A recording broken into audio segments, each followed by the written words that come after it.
Eu quero dizer que é sempre um motivo de alegria a gente poder estar à frente aqui. Quero agradecer primeiramente a Deus e depois ao pastor, né? O pastor Leonardo, pastor Chagas, pastor Furtado, que são os pastores aqui da nossa igreja. O pastor Leonardo é o presidente, né? E agradecer a ele pela oportunidade que nos é dada nesse momento e também com a responsabilidade, né, de levar ou trazer a palavra de Deus para os irmãos, para a igreja, de um modo mais específico. E eu gostaria de, antes, orar a Deus, agradecendo por Ele ter nos salvado, por Ele ter nos dado seu Filho Jesus, fazendo com que nós possamos estar aqui esta manhã, louvando e engrandecendo o seu nome. Oremos ao Senhor. Senhor Deus e Pai, queremos te agradecer, Senhor, porque Tu és bom. A Tua bondade, Senhor, ela se estende de geração a geração. E nós sabemos, Senhor, que Tu enviou Teu Filho Jesus, a fim de que possa ter vida e vida em abundância, para que tenhamos a vida eterna. Sabemos que precisamos de Ti, do Teu amor, de tudo aquilo, Senhor, de bom que Tu pode nos proporcionar. Abençoa cada irmão que aqui chegou, abençoa aqueles que não puderam estar conosco, enfim, que Tu possa abençoar a todos. É no Teu nome que eu te peço e te agradeço desde agora e sempre. Amém. Irmãos, se eu fosse dar um título da mensagem, eu diria que o título seria Éramos pecadores, vírgula, hoje não mais. Éramos pecadores, vírgula, hoje não mais. E a nossa mensagem, a nossa reflexão, ela está baseada em Efésios, capítulo 5, versículo 8. Onde relata que nós éramos pecadores e distante de uma condição de bondade e de amor. O homem, no seu estado natural, é pecador. Efésios 5:8 diz, porque noutro tempo éreis trevas. O que significa andar em trevas? Todos nós sabemos. É andar na escuridão, é não enxergar absolutamente nada. No livro de Gênesis, no primeiro capítulo, Deus faz a diferença entre o que é trevas e o que é luz. A terra era um lugar escuro, mas Deus disse, haja luz e houve luz. Gênesis capítulo 1, versículo 3. Ou seja, trevas é ausência de luz. Fazendo um paralelo entre o homem e a terra, a vida do homem pecador era como a terra, ou era dessa forma, escura, vazia. Porém, Deus enviou a luz ao mundo.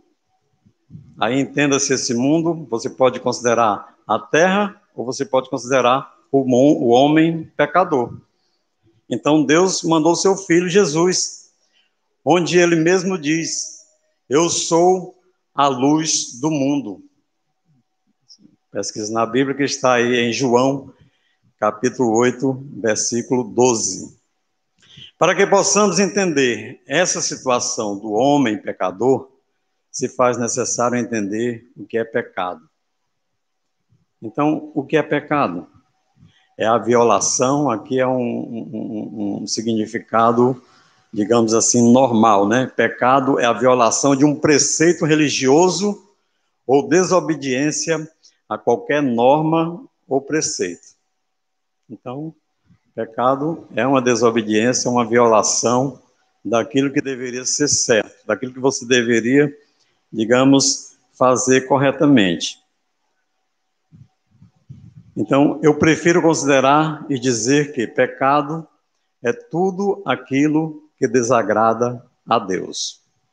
Então, se nós pecamos, nós desagradamos a Deus. Estamos em rebeldia.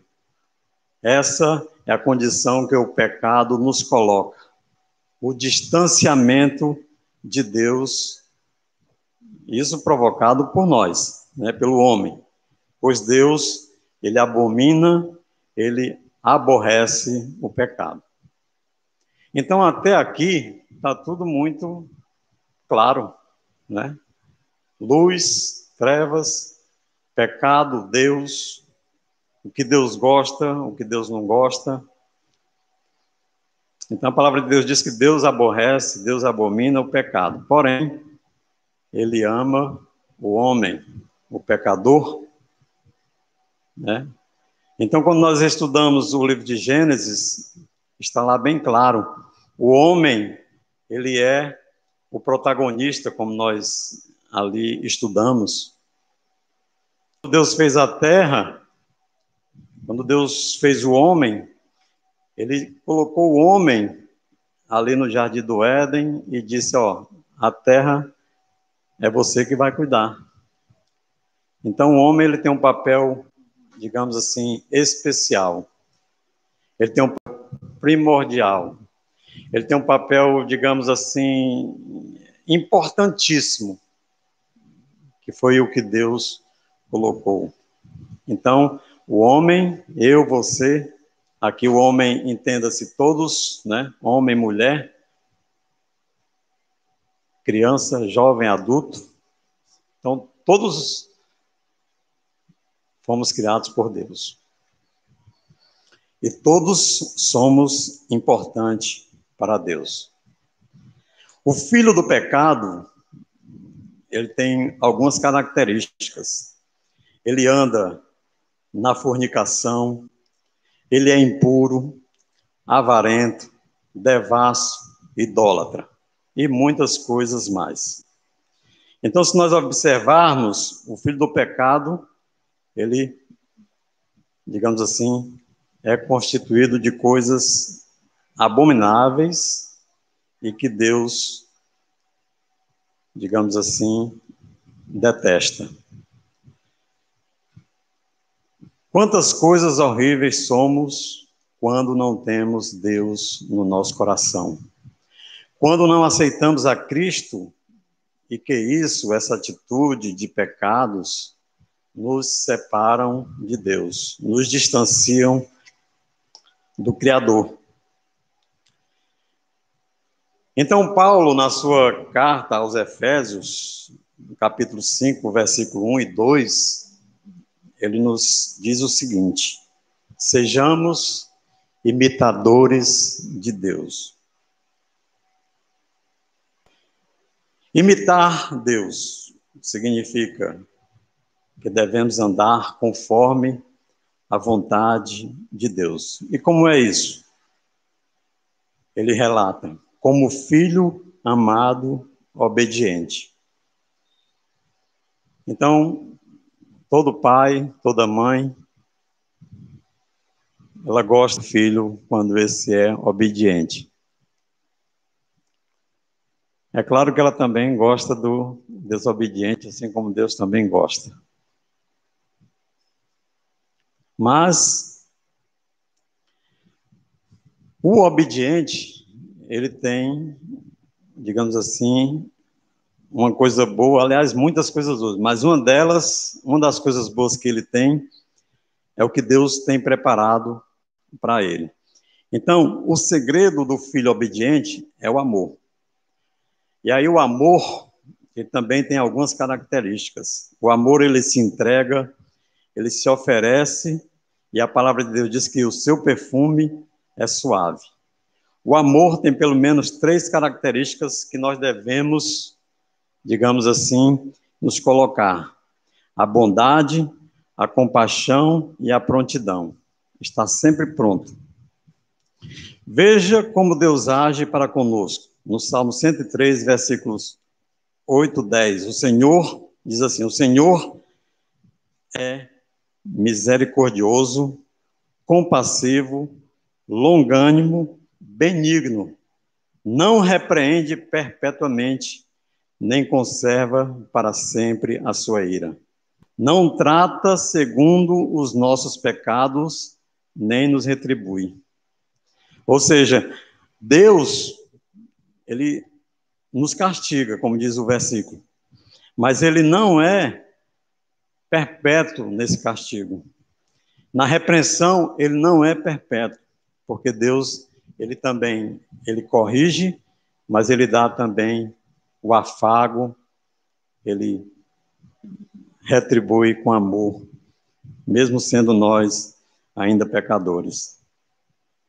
E a palavra de Deus diz, ele não conserva para sempre a sua ira. Deus se ira, Deus se aborrece, mas Deus também é amor, ele também nos trata com carinho.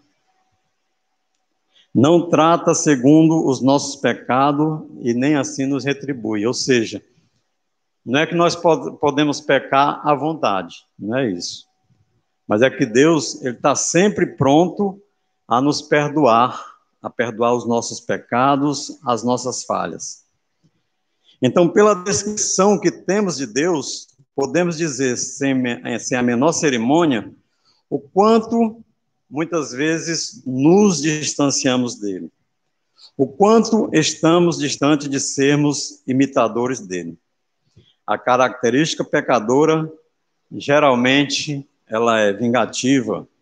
Vivemos como pessoas sem Deus em muitos momentos da nossa vida. Então, quando Paulo escreve a carta, ele escreve para os crentes, né, preocupado com a situação, com a conduta. Então, quando nós recebemos a Cristo, é de se pensar ou de se imaginar que nós não temos mais a natureza pecaminosa na nossa vida. Então, nós devemos, como crentes em Cristo, buscar imitar a Deus. Imitadores de Deus não andam segundo o mundo. Não anda. Efésios capítulo 5, versículo de 3 a 5 afirma assim: e não andeis segundo o que o mundo anda. Com toda sorte de impureza, cobiça, ele alerta, não convém a santos. Então está pressuposto que nós somos santos.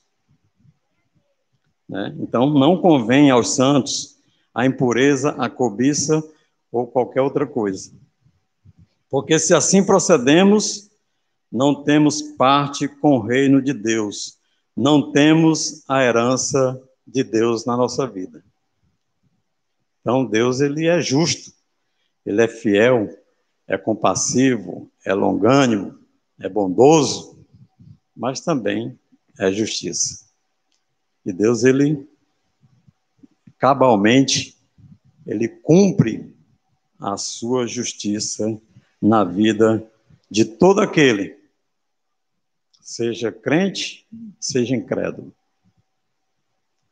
Mas principalmente a nós que conhecemos a verdade, não nos cabe mais o direito de falhar, de pecar. A palavra de Deus diz que se nós cometermos falhas, pecados, nós temos um advogado fiel. Mas se faz necessário que nos arrependamos dos nossos pecados, das nossas falhas. Verdadeiramente, temos que fazer isso. Imitadores de Deus devem sempre procurar o que é agradável ao Senhor. Efésios 5, capítulo 5, verso 11 diz: não comuniqueis com as obras infrutíferas das trevas, mas antes condenai-as. Então, eu não posso, como crente, como salvo no Senhor Jesus, ter essa comunhão, essa comunicação com as trevas, porque agora eu sou luz. E não existe comunhão entre trevas e luz, pois onde há luz não há trevas, e onde há trevas, não há luz. Não devemos ser cúmplices nas obras infrutíferas da terra ou das trevas. Ou seja, não devemos ser participantes das coisas erradas. Antes, devemos reprová-las. Então, irmãos, não existe comunhão entre aquilo que não é de Deus, o que é de Deus. Se você aceitou a Cristo, você deve, digamos, cumprir na sua vida aquilo que Deus quer que você cumpra. Buscar a santificação. É bem verdade que nós sempre dizemos que é difícil, né? Mas não cabe mais a nós essas práticas. Então, devemos buscar o reino de Deus e a sua justiça, e as demais coisas nos serão acrescentadas, assim diz o Senhor. O fruto do Espírito de Deus está apoiado, pelo menos, em 3 pilares: bondade, justiça e verdade. Olha só aí o que é o fruto do Espírito de Deus: bondade, justiça e verdade. São 3 coisas que estão ausentes no mundo que nós vivemos hoje. Por quê? Porque a iniquidade, o pecado, ele está se multiplicando, está avançando. E Jesus já nos alertava sobre isso. Então, a vontade de Deus para a nossa vida é que nós andemos em bondade, em justiça e em verdade. Que viva com esses pilares em sua vida. Achamos difícil viver por quê? Porque somos, muitas vezes, pecadores. Somos? Sim, somos. Mas nós devemos buscar a Deus diuturnamente. Existe uma guerra, irmãos, entre a carne e o espírito, entre as trevas e a luz. E aí eu faço uma pergunta que você deve responder a Deus. Você é bom? Eu sou bom? Conforme Romanos, capítulo 3, versículo 10 diz: não há um justo nenhum sequer. Bondade, justiça e verdade são elementos que não podem ser separados daquele que aceita a Cristo como Salvador e Senhor. Ou seja, quando nós lemos Romanos 3,10 e dizendo assim, não há um justo nenhum sequer, isso não se aplica a nós. Porque nós fomos justificados em Cristo Jesus. Ou não? Se fomos justificados, então nós temos que viver em santidade. É ou não é? Verdade. Então, não há um justo nenhum sequer. Bondade, justiça e verdade são elementos que não podem ser separados daquele que aceita a Cristo como Salvador e Senhor. Então, a palavra de Deus, irmãos, ela é dura, ela é difícil. Por quê? Porque nós, assim como Cristo sacrificou a sua vida e se entregou por amor de nós também temos uma vida a ser sacrificada por amor a Cristo. Entendeu aí? Então, essa que é a verdade. Nós não podemos fugir dessa verdade. Porque para Deus não há meio termo. Não há em cima do muro. Ou você serve a Deus, ou você serve a Satanás. Por isso que nós devemos buscar a presença do Senhor e a sua lei, a sua palavra. Meditar de dia e de noite para que nós possamos ser assim fortalecidos.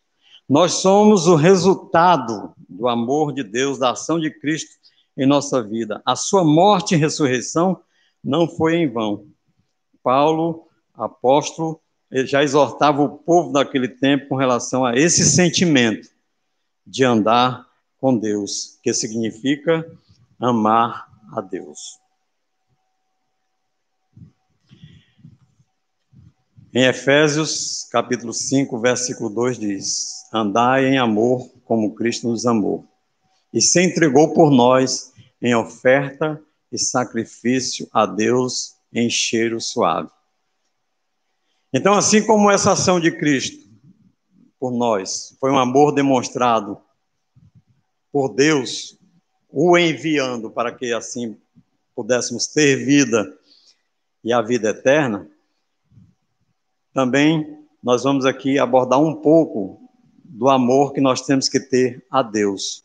Aqui Paulo vai direto ao ponto. Nesse caso, despertar o interesse das pessoas em ofertar o amor. Parece que essa dificuldade antiga, a de amar a Deus, em Mateus 22, do 36 ao 40, veja as palavras de Jesus. Amarás o Senhor teu Deus. Se tiver de botar aí, para a gente ler o 22, 36, tem? 36 diz assim, tem uma pergunta. Mestre, qual é o grande mandamento da lei? Aí tem o seguinte, e Jesus disse-lhe, amarás o Senhor teu Deus de todo o teu coração, de toda a tua alma e de todo o teu pensamento. Este é o primeiro e grande mandamento. Pode parar por aí, porque diz assim, né? Veja que a palavra amarás o Senhor teu Deus de todo o teu coração, de toda a tua alma e de todo o teu pensamento. Então não há como dissociar, imitar a Deus do amor que temos que ter para com Ele. Quando nós tocamos nesse assunto de desamor, não temos como esquecer que isso começou com a desobediência de Adão. Isso provocou a ruptura e o esfriamento na relação entre Deus e o homem. Então Paulo, que antes era Saulo e andava também em trevas, viu a maravilhosa luz de Jesus e passou a pregar a palavra de Deus, a pregar o amor que temos que ter para com Deus, porque Ele nos amou primeiro. Alguém perguntou a Jesus, mestre, qual é o grande mandamento da lei? E ele respondeu, amarás o Senhor teu Deus de todo o teu coração, de toda a tua alma, de todo o teu pensamento. Este é o primeiro grande mandamento. Também não devemos esquecer o sacrifício de Cristo por amor a nós. Então, nós temos aí 3 formas ou maneiras de amarmos a Deus. A primeira é de todo o coração. Então, geralmente o coração é aquele órgão que nos leva a esse sentimento de amor. Quando nós dizemos que amamos alguém, nós às vezes expressamos que amamos de todo o nosso coração. Quando nós estamos tentando namorar, ou pagando, ou amando, né, ou olhando para alguém, uma jovem ou um jovem, tem esse sentimento. Então, o coração é um órgão muito bem lembrado. Então, aqui o apóstolo Paulo, ele fala, e Jesus também fala. Então, devemos ter essas 3 formas de amor, e a primeira é de todo o nosso coração. A atitude é levar a mão ao coração. Então, esse parece ser um sentimento muito forte, amar alguém com o coração. Geralmente, nós despertamos esse sentimento para alguém, então nós fazemos essa ação. E aí, Cristo, sabendo disso, ele nos exorta a amar a Deus com todo o nosso coração. A segunda maneira é com a alma. Para isso, temos que entender o que é alma. O significado de alma é conjunto de atividades imanentes à vida, afetividade, sensibilidade, pensamento. Notamos que a alma é composta de várias ações, como nós lemos anteriormente, que tem a ver com o desenvolvimento de afetividade. Ser sensível e ser, digamos assim, amoroso para com o próximo. Faz parte do contexto da nossa alma. A alma é um princípio vital, porque alma é vida. E aí está lá em Gênesis capítulo 2, versículo 7, diz exatamente isso. Porque Deus soprou nas narinas do homem e o fez alma vivente. Aí, ó. E formou o Senhor Deus o homem do pó da terra e soprou em seus narizes o fôlego da vida e o homem foi feito alma vivente. Então é com essa alma que o Senhor nos deu que Cristo diz que devemos amar a Deus. Amar a Deus com o pensamento. O que nós temos, como nós devemos proceder. E o nosso pensamento, como deve ser? Em primeiro lugar, o pensamento do ímpio é a iniquidade, é o pecado, é fazer maldade. Isaías 59:7 diz isso, diz exatamente isso. Vamos ler aí Isaías 59:7.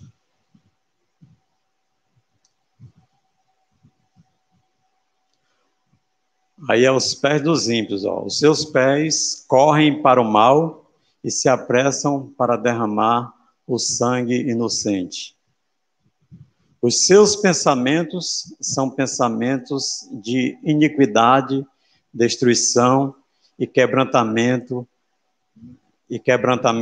há nas suas estradas. Tem mais alguma coisa aí? O próximo. Não conhecem o caminho da paz, nem há juízo nos seus passos. Então, o pensamento do ímpio é esse. Como eu disse, nós não somos mais, né? Nós somos agora salvos pelo sangue de Jesus. Então, o nosso pensamento, quanto ao justo, os seus pensamentos devem ser retos, conforme preceitua a palavra de Deus em Provérbios, capítulo 12, versículo 5, primeira parte.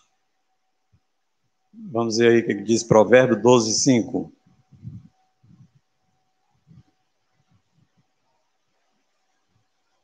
Os pensamentos dos justos são retos. Agora, o que acontece com os conselhos dos ímpios? Puro engano. Então, fuja, irmão, do ímpio. Fuja da impiedade. Porque o pensamento do ímpio é mau. Então, eu pergunto novamente, há alguma junção entre trevas e luz? Não há. Então, se não há, nós devemos fugir desses maldosos, desses ímpios, né? Então, aqui está a palavra de Jesus para que seja cumprida na nossa vida. Como nós devemos servir a Deus. A outra questão que eu quero trazer para nós, aqui nós falamos do amor que nós temos que ter a Deus. E eu pergunto aos irmãos, não precisa responder, mas é fácil amar a Deus? Não é, né? Por quê? Porque carece de obediência o tempo todo. Então, se nós conseguirmos ser obedientes a Deus o tempo todo, então, ó, né? Mas nós temos que buscar essa estatura de varão perfeito, conforme diz a palavra de Deus, né? Então, somos carne e espírito, né? Aí muitas pessoas dizem que nós temos a natureza carnal ainda, e temos, o apóstolo Paulo afirma isso, mas que nós devemos lutar para que o Espírito superabunde, para que o Espírito transborde na nossa vida. Então, amar o próximo como a ti mesmo. E Jesus, logo depois que teve aquele diálogo ali, com aquele diálogo que Jesus teve quando fizeram a pergunta para ele, era com os saduceus, né? Então, ali eram pessoas pecadoras e tal. E Jesus falou como que o homem deveria amar a Deus, e agora ele está falando como nós devemos amar o próximo.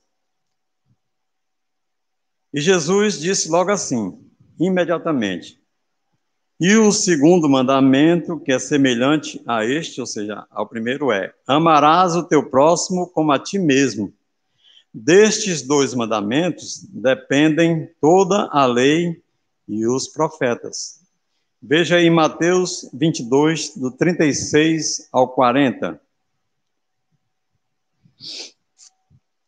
Mestre, qual é o grande mandamento da lei?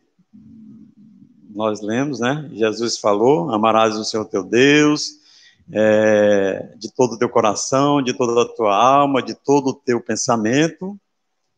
Este é o primeiro grande mandamento. E o segundo, semelhante a este, esse é que é difícil. Amarás o teu próximo como a ti mesmo. Desses dois mandamentos dependem toda a lei e os profetas.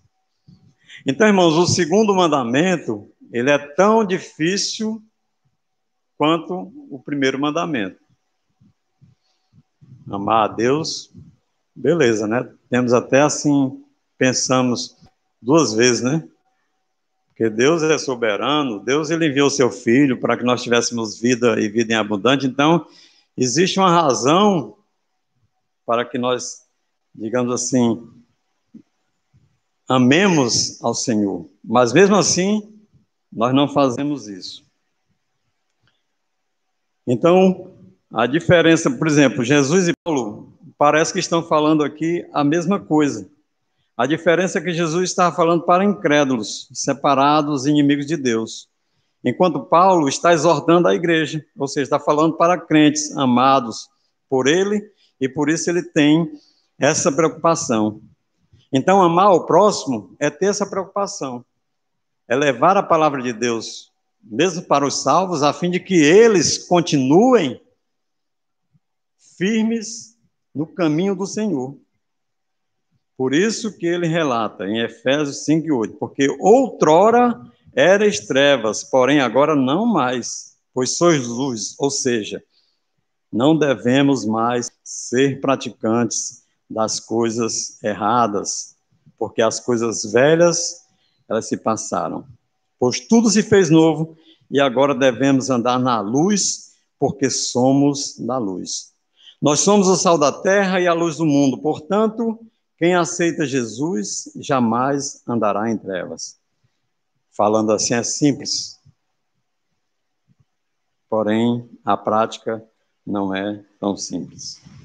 Não é fácil seguir aquilo que Deus determinou para nós no que tange o amor ao próximo. Porque o amor ao próximo, para nós, muitas vezes começa nos nossos relacionamentos. E os nossos relacionamentos, geralmente e infelizmente, eles são pautados por troca de interesses. De maneira tal que dificilmente amamos ou desenvolvemos algum sentimento por alguém que não seja ou que não esteja no nosso convívio. Isso é uma realidade.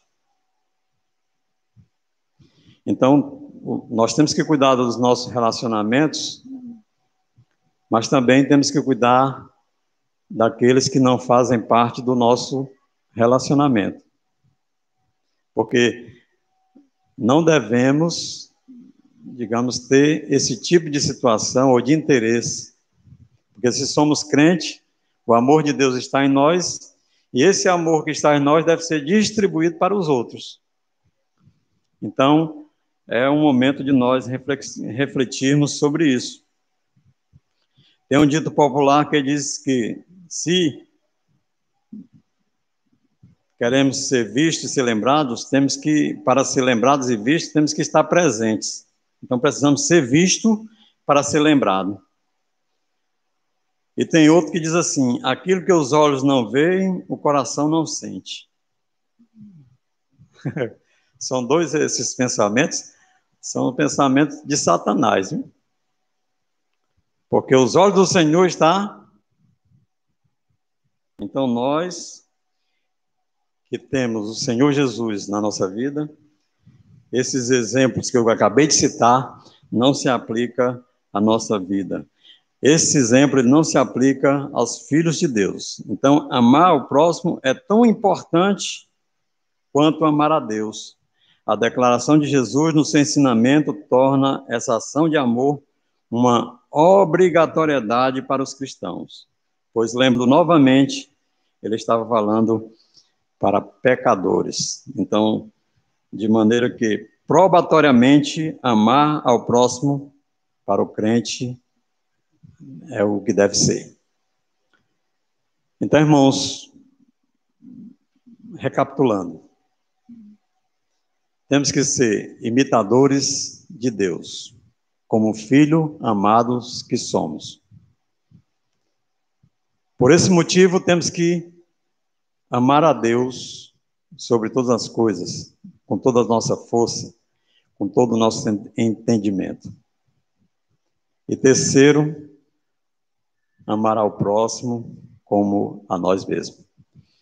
Então, essa é a palavra de Deus para a nossa vida. E eu gostaria de agradecer a Deus, e espero que os irmãos tenham aí se edificado com a palavra que é do Senhor. Que você possa fazer ou pensar nessa reflexão, nesse sentido, de que Deus amou o mundo de tal maneira que deu seu Filho unigênito para que todo aquele que nele crê não pereça, mas tenha a vida eterna. Amém? Eu gostaria de cantar um hino, eu não sei se os irmãos estão aí, podem tocar, mas o hino que eu quero cantar, irmãos, é Eu Confiarei.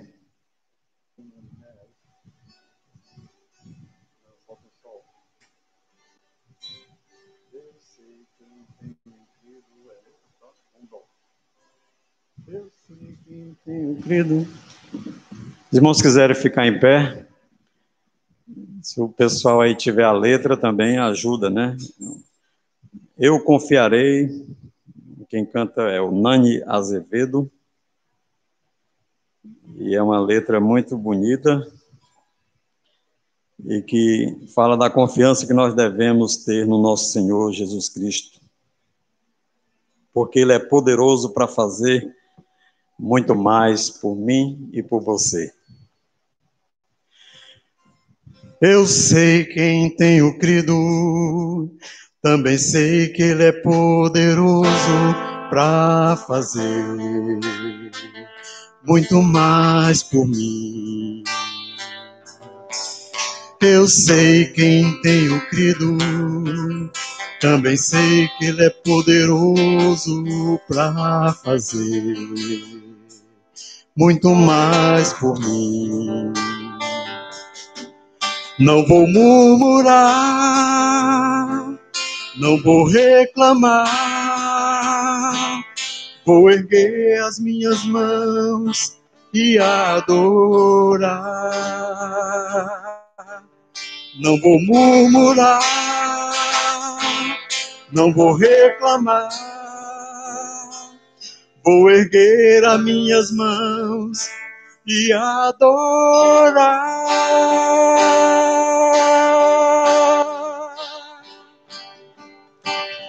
Eu confiarei, eu confiarei.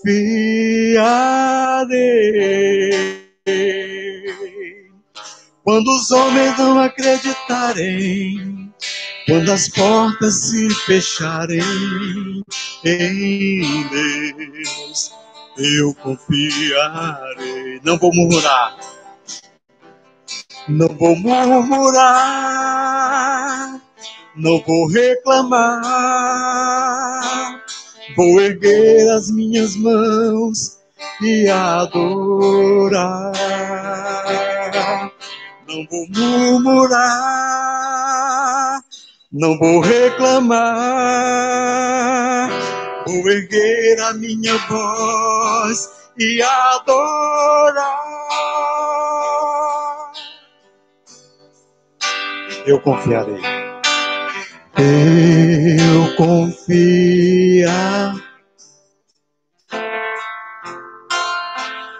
Eu confiarei.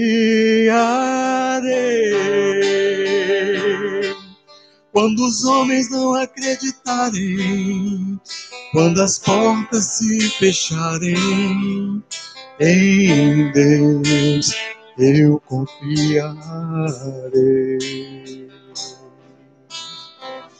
Senhor, nosso Deus e nosso Pai, queremos te agradecer, Senhor, pela tua bondade, pelo teu amor, pelos teus ensinamentos, através dos tempos, ensinou os apóstolos, e ensina até hoje a tua igreja, através de cada um, Senhor, que lê a tua palavra, que se dedica, que se coloca, Senhor, à tua disposição para evangelizar e pregar o evangelho a toda criatura.